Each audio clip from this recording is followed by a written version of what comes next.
Welcome to Long History Short, where we discuss the context of current events. I'm your host, Brian Stahl. Beginning in December 2025, a swell of protests spread across Iran due to economic malaise and widespread dissatisfaction with the Iranian regime. The Iranian government responded with massive force, slaughtering thousands of their own people. As of now, reports suggest that the protests have been quelled, although information from Iran is not necessarily reliable, and this may not be the last of the protests. Furthermore, as of this recording, the United States has moved naval, air, and ground forces to the area around Iran, threatening military strikes. To understand what led Iranians to the streets, we need to understand the history of this troubled country. Let's get started. Joining us today is Professor Idean Salehyan. Professor Salehyan received his PhD in political science from the University of California, San Diego. He is the author of Rebels Without Borders, Transnational Insurgencies in World Politics, and he currently teaches at the University of North Texas, where he teaches courses on the Middle East and Iran. He is also Iranian American and was born in the United States to Iranian parents. Welcome. Hi, thank you for having me. Thank you for being here. So, in our last episode, my guest and I discussed the Iranian Revolution of 1979, but because of how important it is for these discussions, I'd like to double back and maybe get your take on it as well. Can you please run us through what happened during the 1979 revolution? Sure, of course. Beginning in 1978, there were mass protests against the Shah of Iran, Mohammad Reza Pahlavi. And the protesters were really a broad cross section of Iranian society, and they included many demands. Some were unhappy with his economic policies, especially as they affected traditional economic interests and the bazaris, or the shopkeepers in the markets. There was the issue of westernizing social reforms, which some did not like. And of course, the authoritarian nature of his government. But even though we call it the Islamic Revolution, we have to remember that the protest movements themselves in the beginning were not exclusively Islamic in nature. Yes, there were Islamists in the streets, but there were also leftists, intellectuals, pro-democracy groups, more secular-minded groups, and so on. It just so turned out that the Islamists were the best organized faction, and they had a popular figure, Ayatollah Khomeini, to rally around, and they became, over time, the dominant voice in what became the revolution. So at one point, you start to see cracks in the Shah's military. Many military officers and units were unwilling to openly fire on protesters. So the Shah leaves the country in January 1979, leading to a collapse of the regime, the return of Khomeini from exile, and the Islamists begin to consolidate power. Okay, thank you. That was a very quick, effective summary of everything. So, the Islamists come to power and they establish the Islamic Republic of Iran. It's a kind of an interesting combination of things. What does the structure of the regime look like? And by the way, it's important to note that this is still basically the same regime that is in power today. So, to what extent is the Iranian government theocratic and to what extent is it democratic? It does have elements of both. There are democratically elected institutions, and there are the more religiously oriented institutions. But the balance of power is definitely in favor of the religious establishment. So Islam, and particularly Shia Islam, is at the core of the constitution. So the Iranian political system is based on Khomeini's doctrine of velayat faqih. So this roughly translates to guardianship of the jurist. And the claim in this doctrine is that in the absence of the divinely guided Shia imams, the rule of the Islamic community, the rule of the nation, should be in the hands of the most learned member of the Shia clergy. So this position, the faqih, or the supreme leader, was first held by Khomeini and is currently held by Ayatollah Khamenei. So Khamenei's power is nearly absolute. There are elected bodies in Iran. There is a parliament. There is an elected president, but they play largely a secondary role. And we have to remember that elections for the parliament or for president are not democratic by any stretch of the imagination. All of the candidates for office have to be screened and vetted by a religious body, the Guardian Council. The Guardian Council is directly or indirectly appointed by the Supreme Leader. So all candidates, again, need to get pre approval before they can even be on the ballot. And any laws passed by Parliament can be vetoed by the Supreme Leader. And the Supreme Leader also has control over the security services, the judiciary, the media. So many key institutions in Iran report directly to the Supreme Leader. So there are really few meaningful democratic checks on his power. The elections are contested, they're fraught. People do vote in those limited democratic institutions, but on balance, it is a theocratic system with the office of the supreme leader being paramount among the Iranian political institutions. So Khamenei, he came to power in 1988 after the former supreme leader had passed away, and he's been in power ever since. Can you tell us about him? What is his character like? And also, did his accession to the role of supreme leader, did that bring any changes to Iran? Yeah, so how Khamenei became supreme leader is actually an interesting story in and of itself. Khamenei was not the senior most cleric when he became the supreme leader. So in Shia Islam, there is a sort of a hierarchy of the Shia clergy with the Ayatollahs being at the most senior level. And below that, there are various ranks depending on seniority and time in the seminary and so on. So Khamenei was not the senior most cleric. Um, Khomeini, the first supreme leader who guided the revolution, his initial pick for his successor was an Ayatollah by the name of Hossein Ali Montazeri. And Montazeri departed in key ways with the revolution and with Khomeini because he argued for a more limited role of the supreme leader, maybe more as a spiritual guide, and he became a critic of human rights abuses under Khomeini. So the two had a falling out, and Montazeri was sidelined. What the government had to do upon Khomeini's death was to push through a constitutional amendment in 1989. Because of that constitutional amendment, they declared that the supreme leader need not be of the highest rank of the Shia clergy. And this paved the way for Khamenei to be selected. Later, he was elevated to the rank of Ayatollah, but he wasn't an Ayatollah at the time of his ascension to the role of the supreme leader. So, who was Khamenei? He was a staunch supporter of the revolution. He had served as president of Iran during the 1980s, and he was a Khomeini loyalist. So, since coming to power, you can definitely say that Khamenei has shifted the balance of power in Iran, and he's consolidated more and more authority in the position of the supreme leader. He survived in that role by building a quite extensive patronage network around him, in which loyalists are given key posts and lucrative positions. And he's also known as sort of the key hardliner in the government. He's very much against domestic reforms, social reforms. He's been a key hardliner in relations with the outside world and with the West. But he's also 86 years old, so he probably won't be around much longer. It remains to be seen who will succeed him. But during his time in office, you can definitely say that he's consolidated power in his own office and built this very extensive patronage network in which loyalists are rewarded with sort of the plush jobs in the administration. That's all very helpful for understanding what's going on now. So thank you. And we'll surely double back on some of this stuff later on in the course of the conversation. But right now, I want to shift over to the United States' role. In 2002, President George W. Bush gave a famous speech where he labeled Iran as part of the so called axis of evil. And then, mostly during President Obama's tenure as president, there was popular discussion about war against Iran because of their nuclear program. Can you tell us about the U.S. Iranian relationship during both the Bush and Obama years? Yeah, of course. So this was really an important moment, and in my view, a missed opportunity to sort of improve relations between Iran and the West.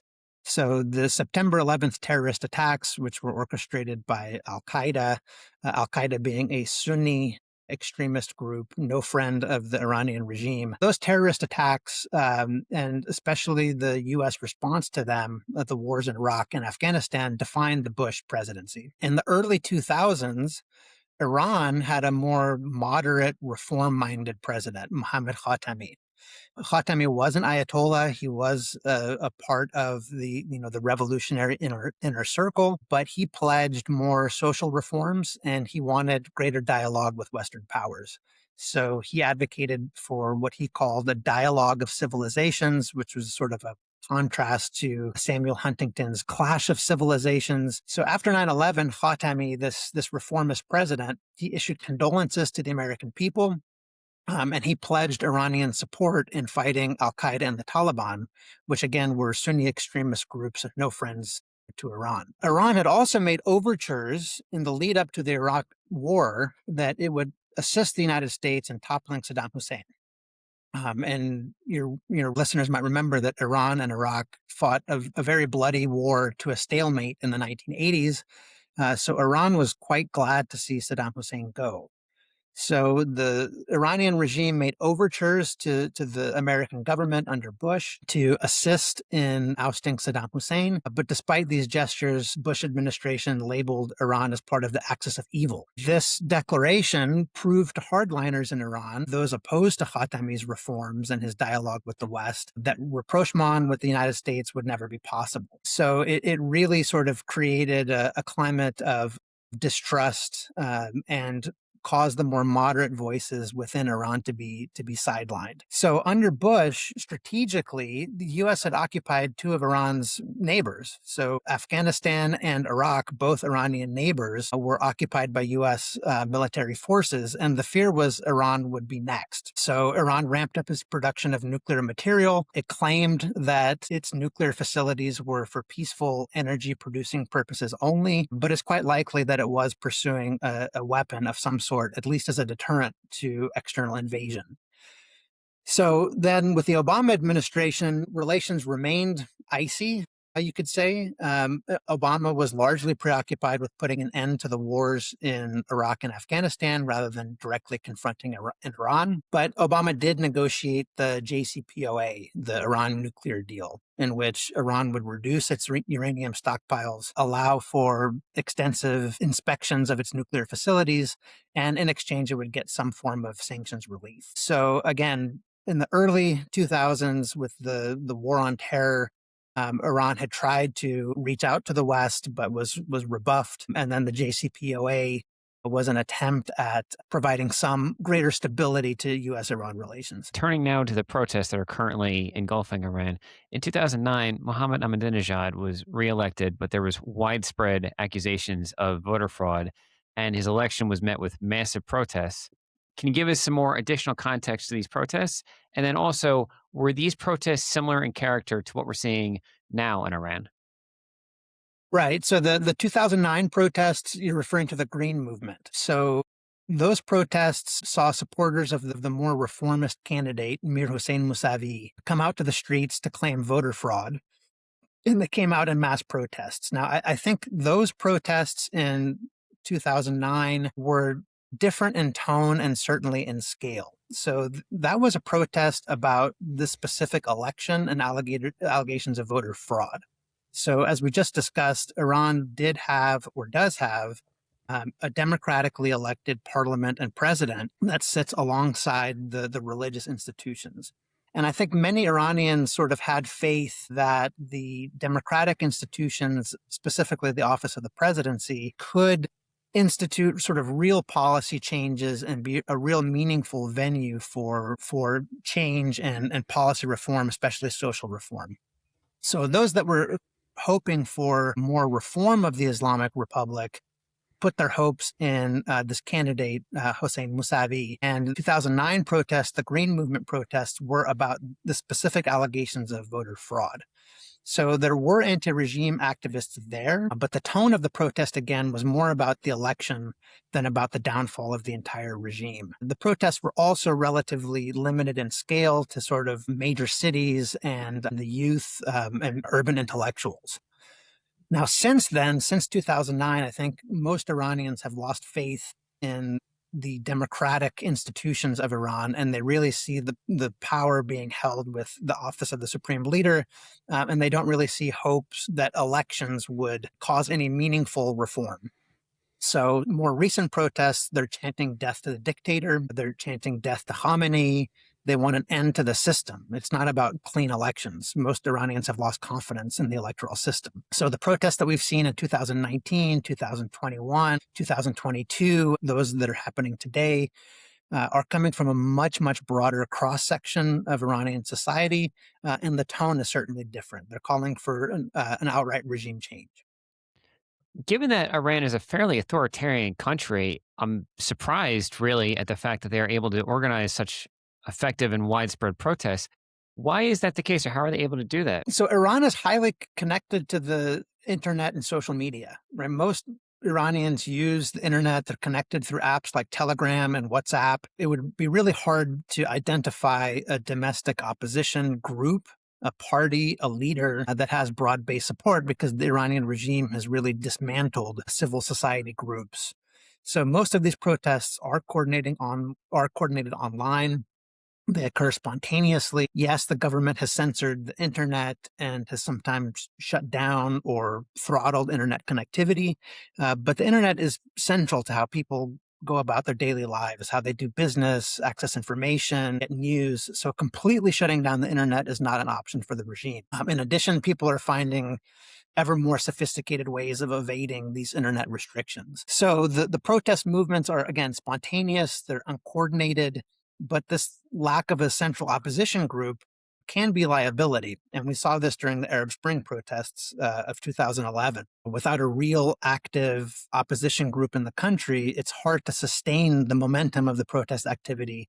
It's hard to articulate clear demands or really do much of anything besides chanting slogans in the streets. So they are a threat to the regime for sure, but they don't really offer sort of a coordinated voice or a focal point around which Iranians can rally. Thank you. Now, you bring up that they don't necessarily have a coordinated voice. To what extent does Iran's status as a multi ethnic country, where you have Persians, Arabs, Kurds, Azeris, and other nationalities all living together, to what extent does that affect the political situation of Iran and the protest movement? Yeah, so we have to remember that even though Iran and Persia are sometimes used interchangeably, Persians or Farsi speakers are only about 60% of the population. So there have been active protests and history of armed rebellion among Iran's various ethnic groups. The Kurds, for example, have a history of armed resistance throughout the region in Turkey, Syria, and Iraq. And the Kurds in Iran present perhaps the most credible secessionist threat. But there have been also groups like Arabs, Baluchis, and others that have been active in arguing for autonomy, if not outright independence, in recent years. That said, Iran hasn't had the level of armed separatist activity as, say, Turkey or Syria. It doesn't mean that the sentiment doesn't exist, but I think some of the fears of sort of armed ethnic rebellion are a little bit overblown. Uh, Iran is the Islamic Republic is not ethnically defined in the way that, say, Saddam Hussein's Iraq or Bashar al-Assad's Syria were. The Iranian regime does include other ethnic groups. For example, the president, Pezeshkian, he's Azeri, so he's from the north, from the northern Azeri region, close to the border with Azerbaijan. But it doesn't mean that there isn't some pockets of ethnic resentment and desire for, again, a more loosely federated structure, if not independence. So the protests in Iran that we see are broad, they're multi-ethnic. They want the regime to fall, but they aren't necessarily united in what they want to see occur the day after. So some of these ethnic groups might want far greater decentralization or perhaps outright independence, and that remains to be seen. Okay, thank you. How did the people of Iran see the 12-day war that pitted Israel and the U.S. against Iran? Did that strengthen or weaken the regime? I mean, that's really a complicated question, and it's going to depend on who you ask and what elements of Iranian society you're looking at. For supporters of the regime, certainly the military establishment, this sort of external threat, the threat from Israel, they see this as evidence of a plot, of a foreign plot leading to some sort of foreign imposed regime change. They're even saying that the protests are evidence of foreign meddling in Iranian domestic affairs, and they've tried to discredit the protesters as being puppets or agents of the United States or Israel. So among regime loyalists, maybe at most 20% of the population, although that's probably even generous, the war last summer did cause a rally effect around the supreme leader. So in that sense, you can say that the military strikes of last summer and the threats of renewed military strikes strengthen the regime's resolve. Now, the general public, I think it would be safe to say, was more ambivalent. Some Iranians, especially Iranians in the diaspora, actually welcomed the attacks. But my sense is that most Iranians don't want an all-out war. They maybe weren't upset with targeted strikes on military targets or nuclear facilities, but they're concerned about what's going to happen to their loved ones, and if stray bombs fall into their neighborhoods. But at the same time, we have to remember that the opposition to the regime doesn't necessarily and directly translate into love for the US or Israel. Many Iranians are wary of US influence in the region. Certainly, there's a troubled history of US Iran relations that goes back decades. Many Iranians are opposed to Israeli actions in Gaza, so it's not all black and white. While regime supporters might have rallied behind the leader, rallied behind the flag, the typical Iranian has mixed feelings about what external military strikes mean for them. Understandably so. War is sloppy, and all kinds of tragic things can sometimes happen unintended. So now that we're going to, U.S. Military action against Iran, we should talk about what's possibly happening right now. As I mentioned in the introduction, U.S. forces are gathering near the shores of Iran as we speak. Both naval, air, and ground forces are there. Do you have any read on what the U.S. calculations are? What is our national security apparatus thinking? I don't have any inside information on this. I think there's a lot of speculation about the internal calculations. Trying to predict what the Trump administration may or may not do is somewhat of a fool's errand because, his public statements can change dramatically from day to day. We did think at one point that there were real possibilities for some sort of strike on the regime. The scale and extent of that were unknown, but that didn't happen a few weeks ago. It could still happen, especially with this ramp up of military forces. Now, I think the worst course of action from a strategic point of view would be to embolden the protesters by pledging military support and then abandoning them to regime forces. So either the US should act decisively or really stay silent on the issue. I don't think there's any appetite, and I think all analysts would agree that there's really no appetite by the Trump administration to be involved in a prolonged war with Iran, especially not to send in ground forces. So part of the calculation might have involved a realization that targeted surgical strikes, maybe something we saw in Venezuela, wouldn't have the effect of having a regime change, but maybe some sort of targeted strikes or at least the threat of military action would cause the regime to enter into negotiations on, say, the nuclear issue on terms that are favorable to the United States. So if I were to guess, I would say that military strikes leading to regime change may be off the table. I mean, who knows? But the threat of strikes leading up to negotiations on improved terms for the United States, I think that is possibly what the Trump administration is thinking about now. Okay, so you're thinking that it's maybe more of a bluff than an actual action plan. I mean, it could be. Trump has already struck U.S. military targets inside the country. He could do that again. Certainly, the threat is a bargaining chip to bring the Iranians to the table to talk about the nuclear issues, support for proxies, a whole host of issues. The appetite for foreign imposed regime change may not be there. Although, again, I hate to speculate on what the administration is thinking and what the end goal of a military action would be. Okay, fair enough. Well, thank you very much. All my subscribers out there, you've now heard the long history short. Make sure you hit like and subscribe if you haven't already. And Professor, thank you so much for your time and your knowledge. Of course. Thank you.